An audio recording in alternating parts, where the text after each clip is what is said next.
akan muncul di sekitar Ka'bah. Di sekitar Ka'bah akan muncul binatang melata. Dulu, beberapa tahun yang lalu, muncul binatang-binatang di atas Ka'bah di waktu di Mekah itu, Pak. Kalau kita mau melihat dengan iman betapa kacaunya dunia ini sekarang, itu seolah-olah kita sudah berada di akhir zaman betul, Pak.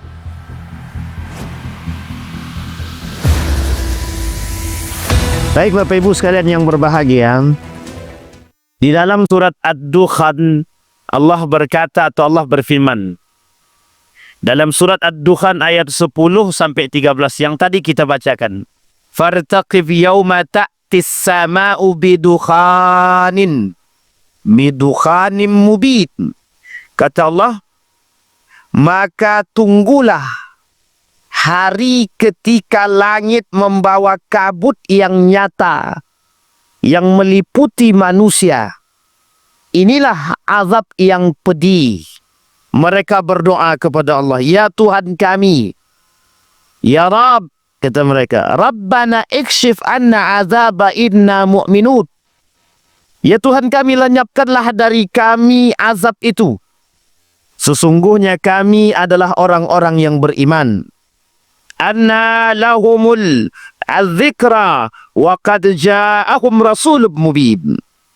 Bagaimanakah mereka dapat menerima peringatan padahal telah datang kepada mereka seorang rasul yang memberi penjelasan. Bapak Ibu sekalian yang berbahagia, sebelumnya kita bahas tentang tanda-tanda kecil datangnya hari kiamat. Tanda-tanda hari kiamat ini ada dua. As-sughra wal kubra, kecil dan besar. Kemarin kita bahas persoalan perperangan di bulan yang lalu. Bagaimana posisi perperangan yang terjadi antara Iran, antara Israel, sekarang tambah dengan ada yang disebut dengan Suriah, Amerika, dan beberapa negara yang lain termasuk Yaman dalam perperangan ini.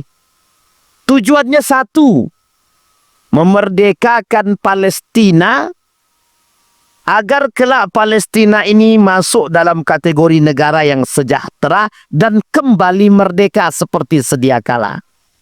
Penaklukan Palestina Yerusalem terjadi pada masa baginda Nabi Muhammad SAW, pada masa Umar bin Al-Khattab, pada masa Salahuddin Al-Ayyubi. 3. Nabi, Umar, Salahuddin Al-Ayyubi.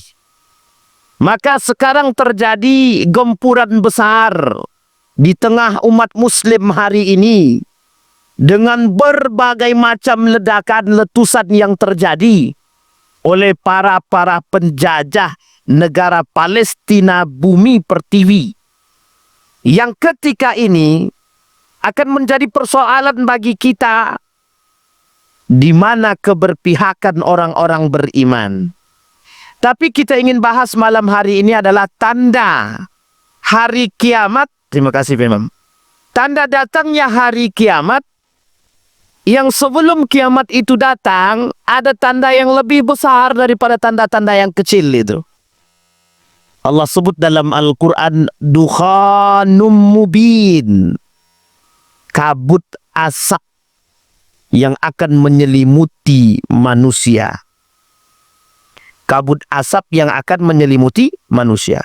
Pertanyaannya, apa kabut asap tersebut? Seberapa banyak kabut tersebut? Ini yang kemudian kita coba. Maka Bapak Ibu sekalian yang berbahagia, nanti kita gandeng dengan hadis selanjutnya. Kata baginda Nabi Muhammad SAW, kabut ini yang diriwayatkan oleh Huzaifah, para sahabat berbincang-bincang, apa yang sedang kalian perbincangkan, kata Nabi. Mereka menjawab, kami sedang memperbincangkan hari kiamat. Beliau bersabda, hari kiamat tidak akan terjadi sampai kalian menyaksikan 10 tanda kiamat itu. Maka satu di antaranya ada yang disebut dengan kabut. Kabut itu asap. Di sini Bapak Ibu sekalian yang berbahagia, Para ulama berbeda pendapat tentang maksud kabut tersebut. Ini yang sedang rame kita dengar bersama tentang kabut itu.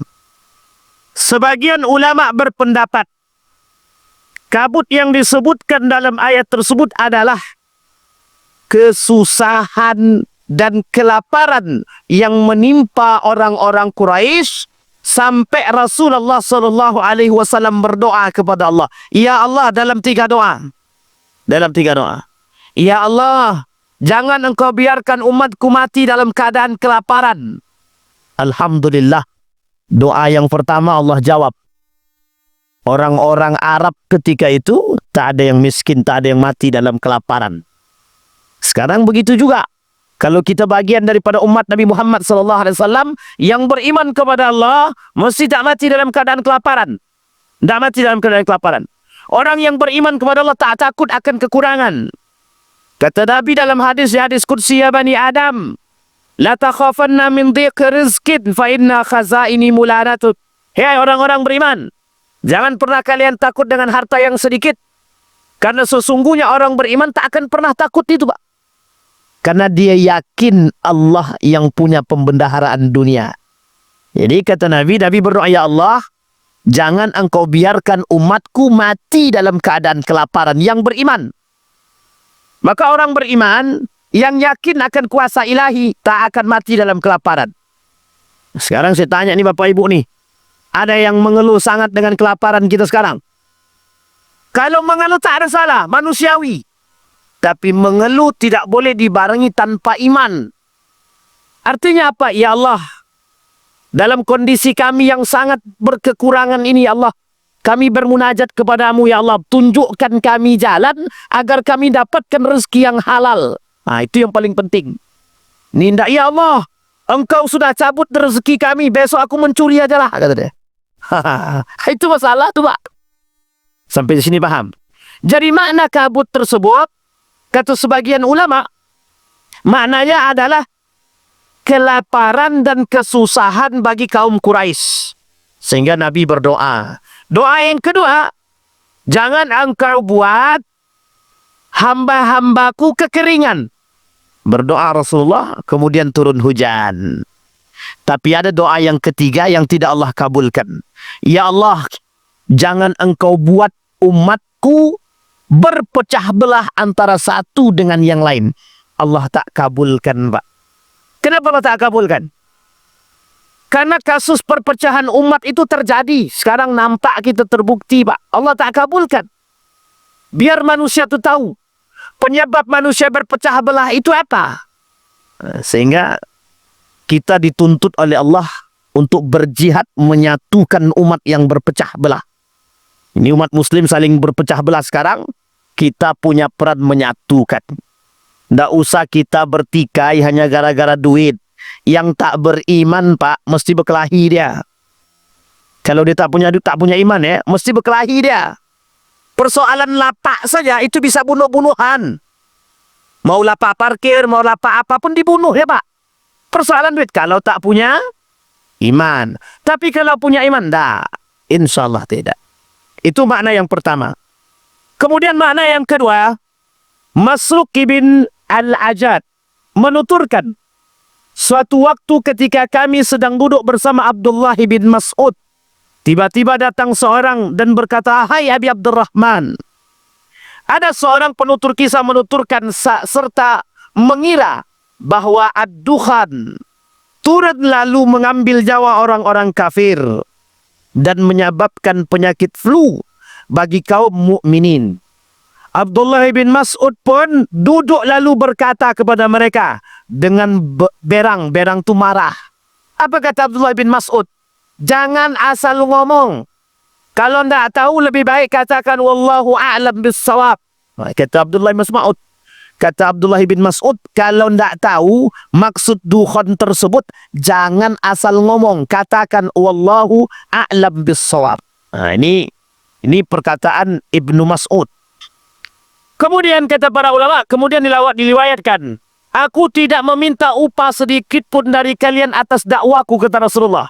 Dan bukankah aku termasuk orang-orang yang mengada-ngadakan? Sehingga kata Ibnu Mas'ud, sesungguhnya ketika Rasulullah SAW melihat pentolan orang-orang Quraisy terhadap dakwah beliau, beliau berdoa, ya Allah, turunkanlah 7 seperti 7 yang turun pada masa Nabi Yusuf alaihissalam. Apa yang turun pada Nabi Yusuf pada masa Nabi Yusuf? 7 dalam mimpi. 7 masa paceklik, 7 masa kesejahteraan. Diminta oleh Raja Fir'aun Mesir. Tapi waktu itu, pada masa Nabi Yusuf, Raja Mesir itu tak mau dipanggil Fir'aun. Namanya Malik, Raja.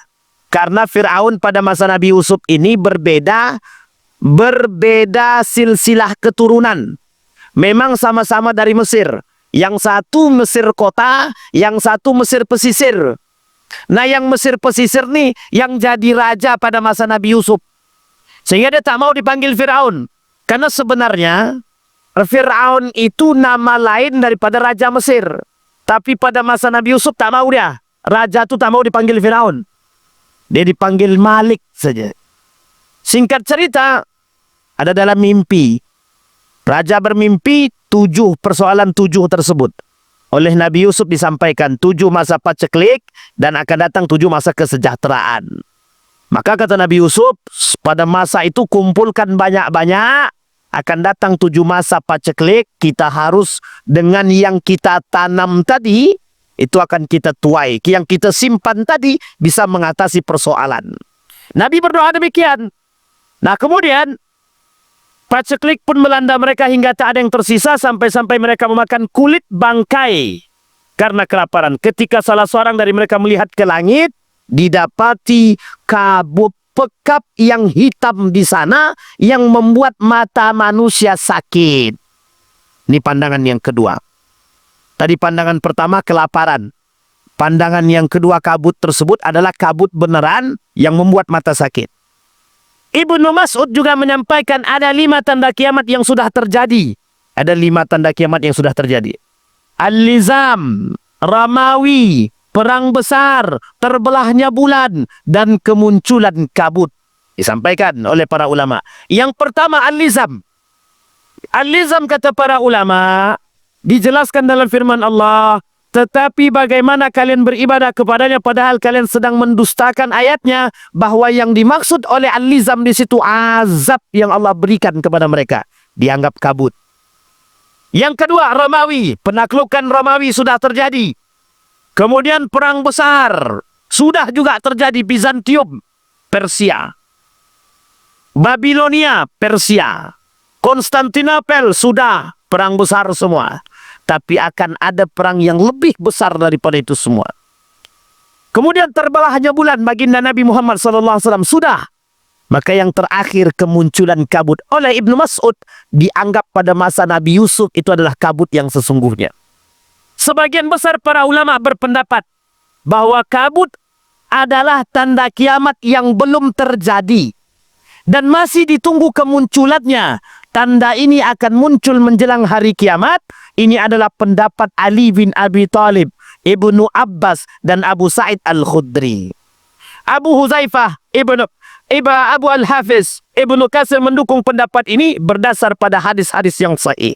Ada pula ulama yang mengatakan, kabut asap perperangan yang terjadi sekarang, itulah yang disebut dengan kabut, kata sebagian ulama. Wallahu alam kebenarannya. Apakah kabut yang sekarang yang dimaksud perperangan antara satu dengan yang lain? Ataukah kabut-kabut yang lain? Ataukah yang dimaksud oleh Ali bin Abi Thalib setelah nanti turunnya Imam Mahdi dan kemudian kesejahteraan umat muslim terjadi pada masa keadilan, kemudian terjadi kefasikan kembali, turun Nabi Isa alaihissalam, setelah itu terjadi kabut yang menyakitkan. Bisa jadi hal tersebut, kata para ulama, yang ini dipahami oleh sebagian besar oleh para ulama. Jadi Bapak Ibu sekalian yang berbahagia, ada yang mengatakan sudah terjadi, ada yang mengatakan belum terjadi. Saya sependapat dengan Ali bin Abi Thalib bahwa kabut yang dimaksud belum terjadi, akan datang karena dia berdempetan dengan munculnya satu, sebelum munculnya binatang melata akan muncul kabut. Berarti kalau kabut belum muncul, maka binatang melata belum muncul. Kata Nabi dalam hadisnya ketika ditanya oleh seorang pemuda tentang iman, tentang Islam, tentang iman, tentang ihsan. Dijawab semua sama Nabi. Ditanya tentang kiamat, kata Nabi, yang bertanya tidak lebih tahu daripada yang ditanya, tidak lebih tahu daripada yang bertanya. Kemudian ditanya kepada baginda Nabi Muhammad SAW tentang tanda kiamat. Disampaikan sama Nabi. Salah satu di antara yang disampaikan oleh Nabi adalah munculnya binatang melata yang disebut dalam Al-Quran dabbatut. Nanti kita bahas. Sampai di sini bisa pahami Bapak Ibu ya? Nah, jadi Bapak Ibu sekalian yang berbahagia, para ulama dan para ilmuwan itu mencoba mencari tahu tentang kabut yang dimaksud melalui penelitian-penelitian. Sehingga ada penelitian yang mengatakan serangan demi serangan hasil kabut daripada perperangan, baik itu rudal, baik itu bom, baik itu perperangan apapun, adalah bagian daripada kabut. Tapi kata sebagian ulama yang lain, kabut yang dimaksud adalah memang berbentuk asap dan kabut sehingga membuat mata manusia tak mampu melihat, sehingga ketika hinggap di mata mereka terasa sakit. Baik, sekarang kita lihat hadis tentang kemunculan kabut. Tadi sudah kita bacakan. Abu Hurairah radhiyallahu anhu meriwayatkan daripada baginda Nabi Muhammad sallallahu alaihi wasallam. Nabi bersabda, segeralah kalian beramal sebelum terjadi 6 perkara. Badiru bil a'mal salih, kata Nabi. Beribadahlah kalian sekuat tenaga sebelum muncul 6 perkara. Terbitnya matahari dari barat. Belum terjadi, Pak. Kalau terjadi berarti tanda sudah kiamat kita harusnya. Yang kedua, kemunculan kabut, kemunculan dajjal, keluarnya binatang melata, dan fitnah yang menimpa kalian atau yang menimpa seluruh orang. Sekarang Bapak Ibu, dari sekian banyak dari 6 fitnah tersebut, ada satu fitnah, ada satu di antara 6 tersebut yang sudah mulai terjadi sedikit demi sedikit. Namanya fitnah. Fitnah itu sudah muncul di tengah kita sekarang. Dan kemarin kita sampaikan sebagian macam-macam fitnah itu, yang kita lihat dengan mata kepala kita sendiri, dan kita kadang-kadang ikut serta dengan fitnah tersebut. Hati-hati. Fitnah kehidupan yang terjadi, fitnah perempuan, fitnah harta, fitnah kekuasaan, fitnah jabatan, dan semua fitnah itu disebutkan oleh Nabi sebagai fitnah yang menjadi persoalan kelak bagi manusia di akhir zaman. Baik. Abdullah bin Abi Mulaikah meriwayatkan pada suatu hari ia menemui Ibnu Abbas. Di sana Ibnu Abbas menuturkan, semalam aku tidak tidur hingga pagi. Ibnu Abi Mulaikah pun bertanya, kenapa Ibnu Abbas? Ibnu Abbas menjawab, orang-orang berkata bahwa binatang berekor sudah muncul. Bahwa binatang berekor sudah muncul. Aku khawatir jika kemunculan kabut sudah dekat waktunya, karena dia bergandengan dengan munculnya binatang melata tersebut.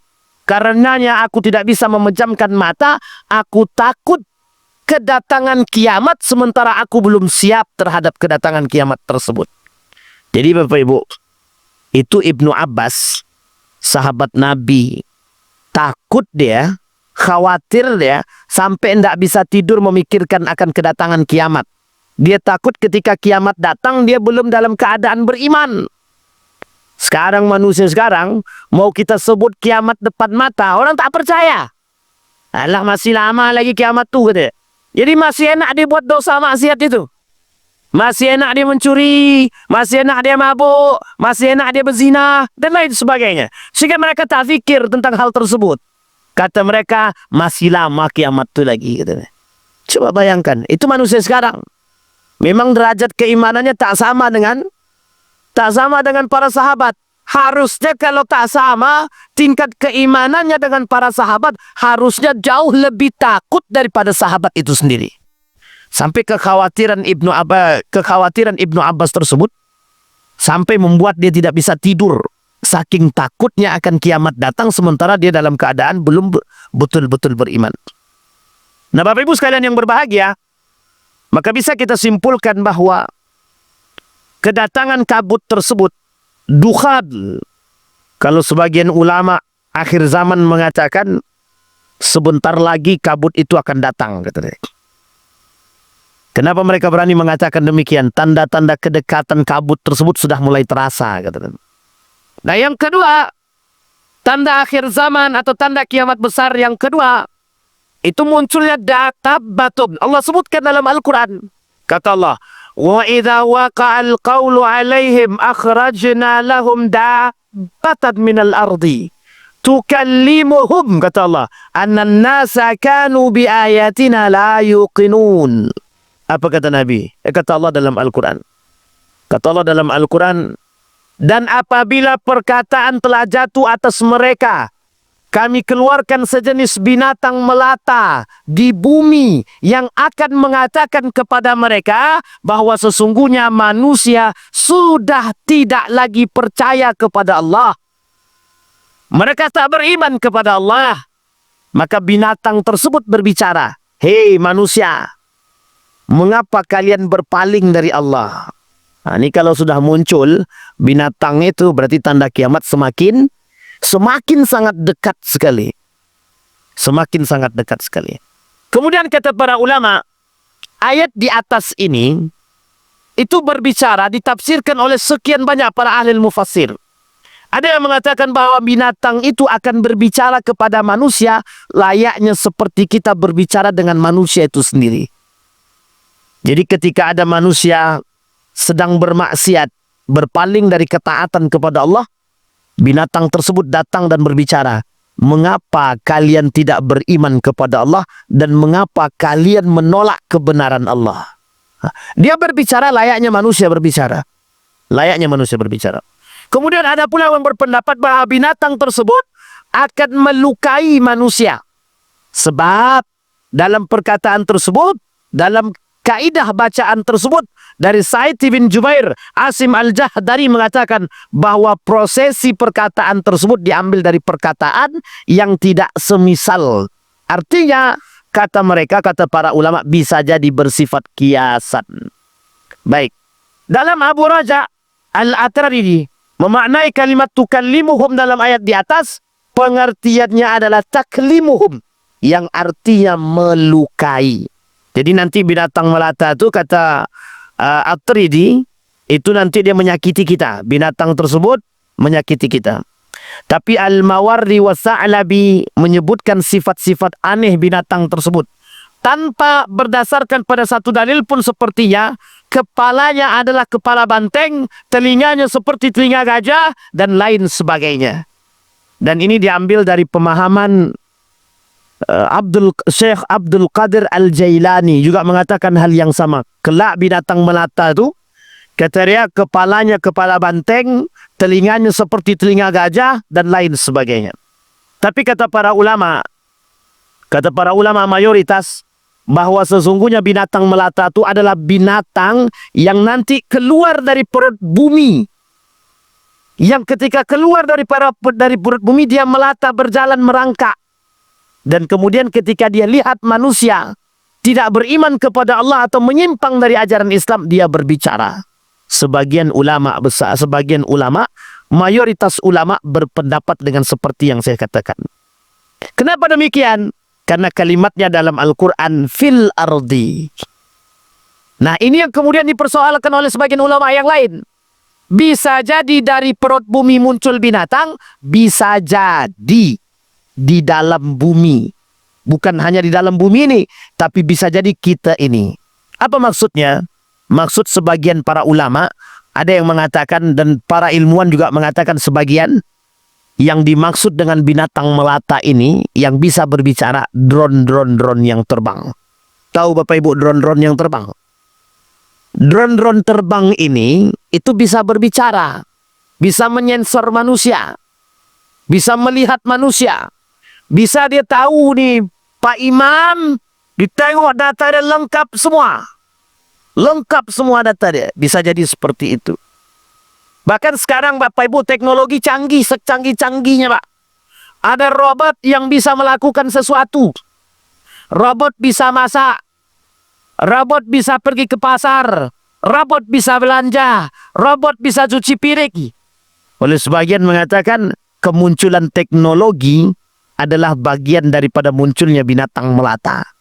Meskipun oleh sebagian para ulama mengatakan tidak terlalu kuat ketika kita mengatakan hal demikian daripada pemahaman makhluk melata tersebut. Sehingga kata para ulama mengatakan bahwa yang disebut dengan makhluk melata ini ada makhluk yang tidak pernah diketahui oleh manusia yang kelak keluar dari perut bumi hampir seperti bentuknya semut agak besar sedikit dan dia berbicara. Dan berbicaranya kepada manusia, kata para ulama, layaknya mengingatkan kepada manusia, kalian kembalilah kepada keimanan dan beriman kepada Allah. Sekarang pertanyaannya, dari mana binatang melata ini akan keluar? Ada yang berpendapat bahwa binatang melata ini akan keluar dari bukit Safa di Makkatul Mukarramah. Ada yang berpendapat bahwa binatang itu akan keluar dari bawah Ka'bah. Ada yang mengatakan bahwa binatang ini keluar dari tengah padang pasir. Tidak ada satupun hadis yang sahih, kata Syekh Al-Arifi, terkait munculnya. Tapi ulama berpendapat pada hadis yang kedua, akan muncul di sekitar Ka'bah. Di sekitar Ka'bah akan muncul binatang melata.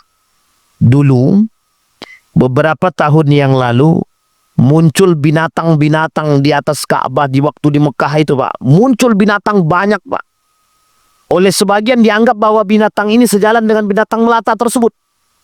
Atau ada dalil yang lain mengatakan akan banyak binatang-binatang terbang yang akan datang membawa penyakit. Dan mereka ada di Mekah. Dianggap sebagai satu dalil akan kemunculan tanda hari kiamat. Tapi beberapa tahun ini kemudian hilang. Tak ada lagi binatang tersebut, tak ada lagi. Sehingga mereka anggap bagian itu ketika dia muncul, tiba-tiba muncul, Pak, banyak sekali binatang terbang. Dan bisa terbang, Pak, banyak sekali binatang tersebut. Hinggap di atas, di Ka'bah, di mana-mana, hinggap dia, Pak. Dan hinggap di badan-badan orang-orang yang datang ketika itu melaksanakan ibadah umrah. Tapi kalau sebagian ulama yang kontemporer mengatakan bukan itu yang dimaksud dengan melata, bukan itu yang dimaksud dengan dapa. Maka Bapak Ibu sekalian yang berbahagia, apa yang harus kita lakukan? Yang harus kita lakukan adalah wajib mengimani akan keluarnya binatang melata. Meskipun kita tidak tahu pasti dari mana munculnya, tapi kita berpedoman pada 3 pemahaman para ulama tadi. Bisa jadi di antara salah satunya. Sekarang pertanyaannya, apa hakikat binatang melata tersebut? Yang berpendapat adalah wujud pria yang akan mendebat manusia. Pendapat ini salah dan tidak benar. Yang kedua, ada yang menyatakan binatang ini adalah untanya Nabi Saleh. Kemudian di pendapat ini tidak juga dibenarkan. Ada yang berpendapat binatang ini adalah anak unta Nabi Saleh. Juga tidak bisa dibenarkan. Sehingga kata para ulama, belum tentu bisa dibenarkan. Kita harus lihat dulu. Kemudian apa akan dilakukan oleh binatang tersebut? 1, berbicara kepada manusia. Apa akan dia katakan? Bahwa sesungguhnya manusia dahulu tidak yakin kepada ayat-ayat kami. Kemudian dia berkata, apa yang membuat kalian tidak percaya kepada Allah? Apa yang membuat kalian berpaling daripada kebenaran agama? Apa yang membuat kalian tidak beriman kepada Allah? Nah, Bapak Ibu sekalian yang berbahagia, ketika binatang melata ini muncul, memang posisi umat muslim dalam keadaan yang sangat carut marut. Banyak yang berpaling daripada Allah. Karena kasusnya Bapak Ibu, sekarang kita lihat, orang-orang yang mengaku beriman kepada Allah banyak sekali, Pak, beriman. Tapi pagi dia beriman, malam dia kafir. Sampai Nabi bilang, yumsi kafiran wa yusbih mu'minan. Yusbih kafiran wa yumsi mu'minan. Kata Nabi, orang beriman sekarang nih, manusia akhir zaman tuh, kata Nabi, pagi dia beribadah kepada Allah, malam dia kafir. Atau sebaliknya, malam dia mukmin, besok pagi dia kafir, kata dia. Nah, manusia sekarang begitu, Pak. Hari ini dia berkata iman, nanti malam dia dah kafir sama Allah. Kapan kita lihat itu? Kita lihat ketika manusia punya masalah. Ketika manusia punya banyak masalah, ya Allah, tolong kau turunkan solusi dalam masalah kami, ya Allah. Datang kepada Allah semua. Selesai solusi datang, main batu domino dia. Coba bayangkan tuh. Padahal sebelumnya dia punya masalah. Datang kepada Allah. Bertahajud dia, duha dia jalannya. Selesai masalah ya. Main batu domino dia. Itu masalah kita tuh. Main judi di dalam tak ya. Jadi kadang-kadang perkataan Nabi itu tak ada yang tak terbukti, Pak. Semua pasti terbukti. Hanya saja kita tinggal tunggu giliran. Kapan pembuktian yang lain? Karena banyak sekali persoalan-persoalan yang di muka bumi ini yang dianggap oleh Nabi sebagai bentuk fitnah. Kita lihat hadis baginda Nabi Muhammad SAW. Kata Nabi, fitnah itu banyak. Satu di antaranya ketika wafatnya baginda Nabi Muhammad SAW. Itu wafatnya Nabi itu adalah fitnah. Dalam hadis yang lain, kelahiranku, kenabianku, dan wafatku, kata Nabi, itu fitnah. Tanda akhir zaman, kata Nabi.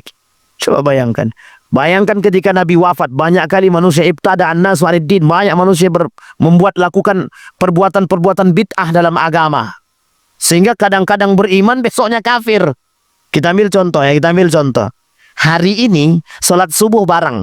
Ntar malam, joget sama perempuan. Coba bayangkan. Atau sebaliknya. Bisa jadi Pak. Kita ambil contoh yang lain. Malam dia laksanakan sholat tahajud. Ya Allah, aku tak punya duit, ya Allah. Besok anak sekolah, ya Allah. Mengadu sama Allah, Pak. Beriman dia sama Allah. Besok pagi, ente mau korupsi enggak? Kalau mau korupsi, insya Allah duit banyak nih. Anakmu bisa selamat. Jalan dia, Pak. Jadi unik gitu. Manusia sekarang ini unik gitu. Iman iya, korupsi jalan gitu. Bahasa lainnya, salat oke, judi oke gitu. Sampai sini paham ya Bapak Ibu ya? Ini kerancuan, Pak. Ini fitnahnya begitu memang. Nabi bilang ada fitnah yang lain. Fitnah harta. Itu fitnah berbahaya. Fitnah perempuan. Wah, parah lagi, Pak. Nih ibu-ibu kalau dalam kajian ini ibu-ibu memang tersudutkan betul itu.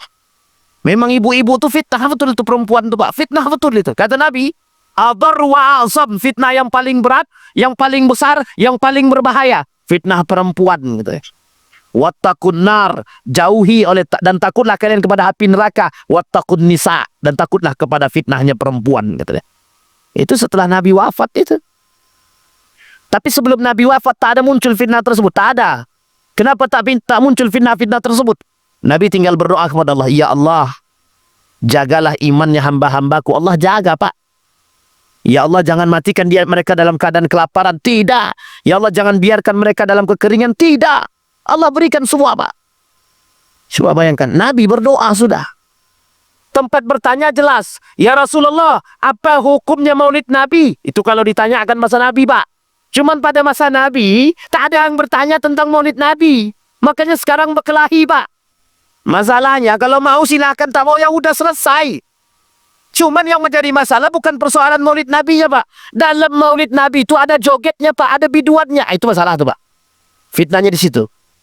Sampai di sini paham ya Bapak Ibu ya. Orang berkelahi persoalan maulid Nabi. Ini yang masalahnya bukan itu yang perlu kita perkelahian. Yang perlu kita bahas itu apa isi maulid Nabinya. Kalau dalam maulid Nabinya zikir. Dalam maulid Nabi yang mengingat perjalanan baginda Nabi membangun semangat juang dan jihad. Oh, itu baik sangat, Pak. Sangat baik. Tapi kalau dalam maulid Nabi itu ceramahnya 5 menit, goyang poco-poconya 100. Nah, ini masalah, Pak. Karena lebih banyak fitnahnya, Pak. Lebih banyak bid'ahnya. Itu yang ditakutkan. Sehingga yang dibenarkan adalah zikra maulid Rasul sallallahu alaihi wasallam itu adalah bagaimana mengambil perjalanan dari sirah kehidupan baginda Nabi Muhammad sallallahu alaihi wasallam. Ini fitnah, Bapak. Ini yang kita alami. Nah, kembali kepada tadi.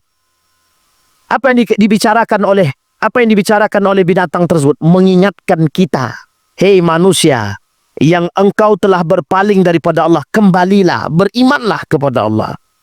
Kira-kira, Pak, kalau Bapak tiba-tiba datang, binatang bicara, Pak Imam, kau tadi melakukan maksiat, berimanlah kepada Allah. Kira-kira gimana tuh reaksi dan respon Pak Imam kita? Kabur, Pak, apa gimana?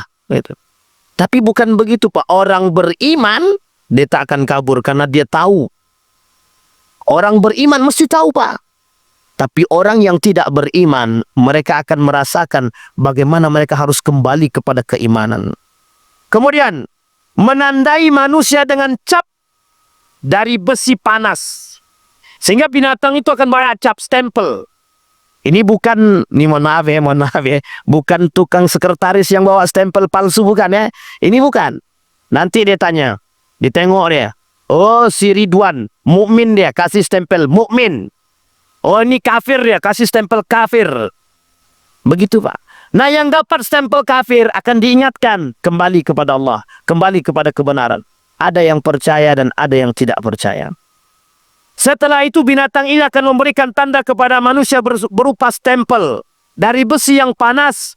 Yang kemudian kata Abu Umamah bahwa Rasulullah SAW bersabda, nanti seekor binatang melata akan muncul ke muka bumi untuk menandai manusia dengan cap stempel di hidung mereka. Kemudian mereka berbaur dengan kalian sehingga ketika seorang membeli seekor unta, ia akan ditanya, dari siapa engkau membelinya? Orang itu menjawab, aku membelinya dari salah seorang yang hidungnya dicap, yang diberikan stempel. Pertanyaan kemudian, apakah pemberian tanda cap atau stempel itu berlanjut sampai kiamat? Apakah tanda cap juga akan dimiliki generasi selanjutnya? Setelah binatang melata ini menandai manusia dengan cap stempel yang dipanaskan, sehingga benar dan salah, mukmin dan kafir bisa dibedakan. Apa yang selanjutnya akan terjadi? Maka selanjutnya akan datang fase-fase selanjutnya. Tanda-tanda kiamat selanjutnya. Setelah tanda kiamat tentang makhluk melata ini, ada 4 tanda kiamat besar yang akan terjadi. Nah, 4 tanda kiamat besar ini akan menunjukkan akan datangnya hari kiamat yang sesungguhnya. Nah, jadi Bapak Ibu, kalau kita sudah lihat tanda itu, berarti tanda kiamat itu terasa dekat. Sekarang saja sebenarnya, kalau kita mau melihat dengan iman, betapa kacaunya dunia ini sekarang, itu seolah-olah kita sudah berada di akhir zaman betul, Pak. Orang jujur dianggap salah, orang salah dianggap jujur. Bayangkan. Kenapa demikian?